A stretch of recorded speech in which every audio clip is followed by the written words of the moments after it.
అంత భక్తితో వచ్చి సేవిస్తున్న వాళ్ళకి ఇవాల్టికి దర్శనమై తృప్తిగా వస్తున్నారంటే వెంకటేశ్వరుడు ఉన్నారనడానికి మీకు ఇంతకన్నా నిదర్శనం ఏం కావాలి? నేనంటాను, ఆనంద నిలయంలో వెతక్కండి వెంకటేశ్వరుడి కోసం.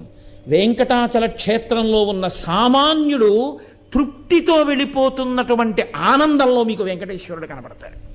అక్కడున్నాడు. అందుకే స్వామి నటించుచుండు ఈ శైలమందు అన్నారు. ఆ పర్వతం అంతటి మీద ఆయన నర్తిస్తూ ఉంటాడు. ఆ పర్వతమేమి నమ్ముకున్నటువంటి వాడి ప్రతి ఇంటిలో, ప్రతి వాడి గుండెలో, వాడి ముందు, వాడి వెనక, వాడి పక్కన స్వామి నిలబడి ఉంటారు.